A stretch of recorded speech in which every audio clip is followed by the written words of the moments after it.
안녕하세요. 저는 이탈리아 피렌체에서 호텔을 운영하고 있는 마르코라고 합니다.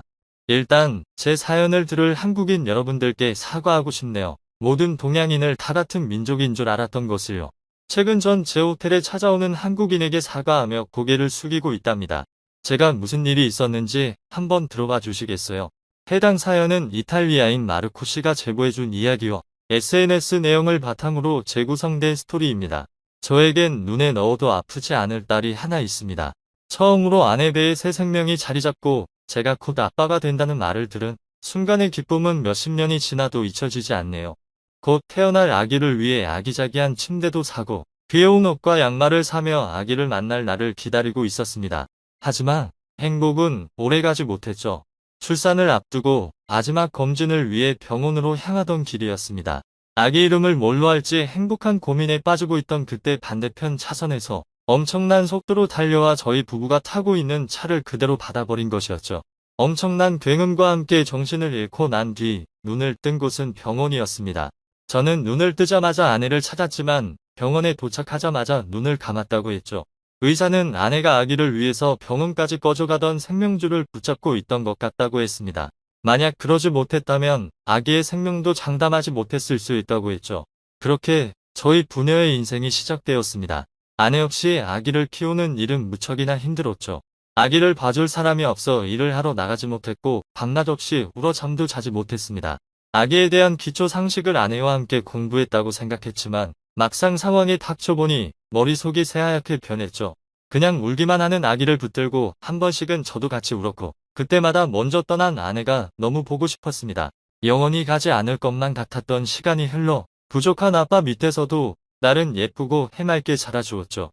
가끔 자신에게 엄마 없다고 놀려대는 친구들을 두들겨 패줘서 사고뭉치 소리를 듣긴 하지만 그래도 건강하게 컸답니다. 딱 한 가지 고민은 딸이 장래희망이 없다는 것이죠. 좋아하는 액세서리 파는 가게도 좋고 춤추고 노래하는 거 좋아하니 노래방을 운영해도 좋다고 했는데 다 싫다고 했습니다.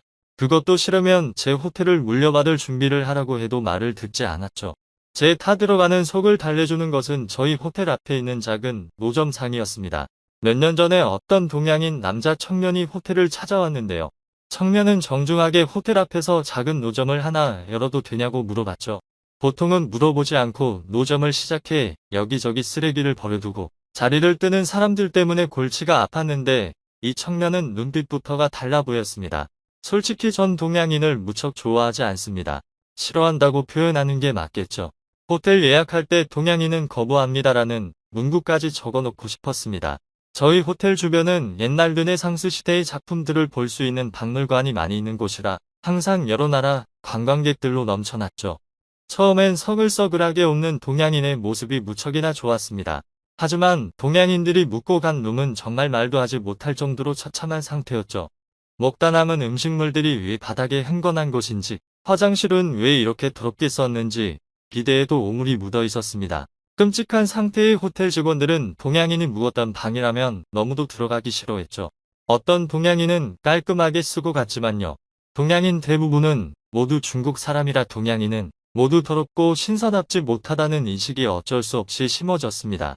그래서 제 호텔 앞에 노점을 열겠다는 동양인 청년이 영 미덥지 못했지만 그래도 정중한 태도는 믿어보기로 하고 장사를 허락해 주었죠. 그리고 때때로 청년이 하는 노점에 들려 샌드위치를 사 먹곤 했습니다. 모르는 사람에게 속 이야기를 털어놓는 게 세상에서 제일 쉬운 일이라던데 저도 모르게 청년에게 제 속에 있는 이야기를 하게 되더군요. 저와 딸이 살아왔던 이야기, 제가 호텔을 딸류가 때문에 세웠다는 이야기 등등 남에게 쉽게 하지 못했던 이야기를 했습니다. 문득 매번 제 이야기를 가만히 들어만 주던 청년의 속마음이 궁금해졌던 날이었죠. 처음으로 왜 이렇게 길거리에서 장사를 시작하게 됐냐고 물었습니다. 청년은 잠깐 머뭇거리더니 자신이 어떻게 살아왔는지 이야기해 주었죠. 아주 어렸을 때 한국이란 나라에서 이탈리아로 입양이 되었다고 했습니다. 당연히 낳아주신 부모님 얼굴조차 몰랐다고 했는데요. 한국 기관에선 제 행복을 빌어주며 이탈리아로 입양을 보냈지만 어린 나이에 맞닥뜨린 이탈리아는 너무도 무서운 나라였다고 했습니다. 정부 지원을 받기 위해 아이를 입양했던 이탈리아 양부모는 지원이 끊기는 시점이 되자 아이에게 돈을 구걸해오라고 시키고 때렸다고 했죠. 그러다가 결국 집에서 쫓아내버렸던 것이었습니다. 가진 돈도 얼마 없어 일용직으로 근근히 일을 하다가 허리가 좋지 않아 일을 자주 못 나갔다고 했죠. 그래도 먹고는 살아야겠기에 출퇴근에 제약을 받지 않고 몸에 따라 오픈을 정할 수 있는 자영업을 하기로 마음먹었지만 가게를 얻을 돈은 없어서 작은 노점으로 시작 중이라고 했습니다. 별다른 기술 없이도 간단하게 만들 수 있는 샌드위치를 선택한 것도 그런 이유라고 했죠. 무언가 가슴 아픈 사연이 있겠다고는 생각했지만 굳이 겪어도 되지 않을 슬픔까지 겪었던 청년이 안쓰러웠습니다. 한편으론 어떻게든 혼자서 살 궁리를 하는 청년이 대견스럽기도 했죠. 동양인이라도 다 같은 동양인이 아니고 이탈리아로 입양 왔어도 본래 성격은 변하지 않는구나라는 생각까지 들었습니다. 이탈리아 부모가 인성이 나쁜 사람들이었음에도 청년은 너무도 바르게 자랐기 때문이었죠. 그렇게 서로의 속 이야기를 나눈 둘은 나이 상관없이 세상에 둘도 없는 친구가 되었습니다. 몇 개월이 지난 뒤 우리 딸이 갑자기 더 이상해졌죠. 학교 다닐 때 보지도 않던 책을 사와서 공부를 하는 것이었습니다. 그것도 그 어렵다는 경제학과 경영학 공부를 하는 것이죠. 틈틈이 다른 나라 언어까지 공부하는 것 같았습니다. 드디어 딸이 속을 차렸다는 사실에 너무도 기뻤죠. 대체 갑자기 공부를 시작한 이유가 무엇이냐고 물었습니다. 그러자 맨날 왈가 닦았던 딸이 진지하게 자신이 사랑하는 사람이 생겼다고 말을 하는 것이었죠. 그 사람이 식당을 차리고 싶어 하는데 자신이 옆에서 도와서 이탈리아에서 최고 식당을 만들어 보겠다는 꿈이 생겼다고 했습니다. 남자 때문에 결심을 했다는 사실이 조금 당황스러웠지만 이후에 어찌됐든 딸에게 꿈이 생기고 철부지 딸이 드디어 정신을 차렸기에 크게 신경 쓰지 않았죠. 그리고 딸을 그렇게 변화시킨 남자가 너무도 궁금해서 한번 데리고 오라고 했습니다. 마음 같아선 업어주고 싶었거든요. 하지만 딸이 데리고 온 남자는 저도 너무나 잘 알고 있는 남자였습니다. 바로 제 호텔 앞에서 노점을 하면서 저와 둘도 없는 친구가 된 청년이었죠. 청년도 몰랐던 눈치였는지 토끼 눈이 되어 저를 쳐다봤습니다. 신난 딸은 자신이 사랑하는 사람이라며 이탈리아 이름은 안드레아고 한국에서 입양됐을 때 이름은 김혁진이라고 소개를 시켰죠. 아빠 호텔 앞을 지나가다가 몇 번 샌드위치를 사 먹었고 친절하게 자신을 대해주는 모습에 반해버렸다고 했는데요. 지금은 작은 가게를 운영하다가 나중에 큰 식당 사장이 되는 게 이 사람 꿈이라고 이야기했습니다. 저희 딸은 제가 이 청년과 친하다는 걸 몰랐으니 딸이 중간에서 너무도 당황해하더군요. 놀란 마음을 진정시키고 딸에게 저희 사이를 말해주었습니다. 딸은 살짝 놀란 눈치였지만 오히려 더 잘 됐다며 펄쩍펄쩍 뛰었죠. 우리 모두 행복하게 살 수 있겠다고 하면서요. 하지만 전 반대했습니다. 이 청년이 너무도 성실하고 착한 사람이라는 것을 알겠지만 자라온 환경이 너무도 마음에 걸렸기 때문이죠. 제 앞에선 그렇게 보였어도 사람이란 앞과 뒤가 다른 것이기 때문에 집에선 어떤 행동을 할지 너무도 불안했습니다. 저는 당장 헤어지라고 소리를 쳤고 호텔 앞에서도 노점을 치우라고 했죠.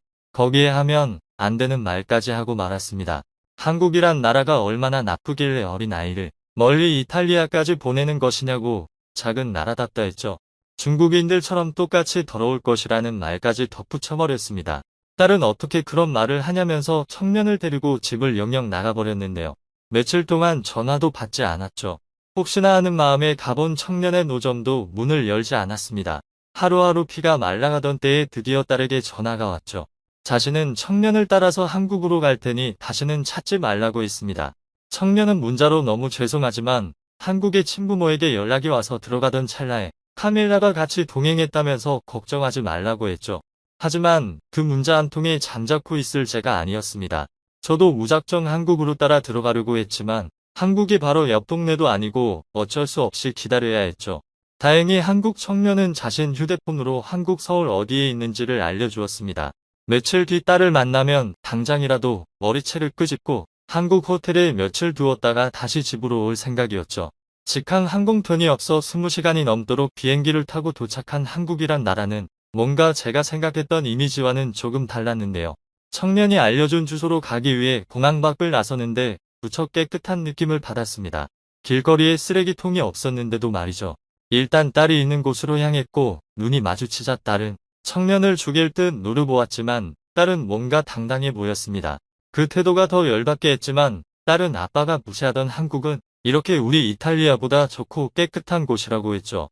호텔에 오던 그 더러운 동양인들과는 차원이 다른 사람들이라고 했습니다. 솔직히 한국에 와보니 무척이나 놀랍긴 했죠.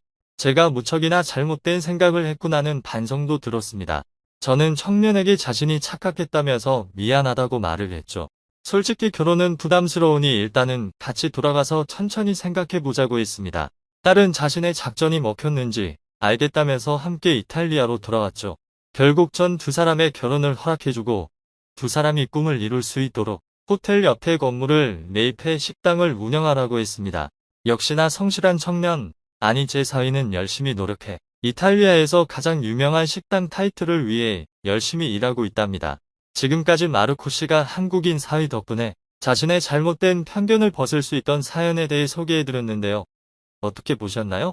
클립 뉴스에서는 여러분의 사연을 기다리고 있으니 소개해주고 싶은 사연이 있으시면 언제든 제보 바랍니다.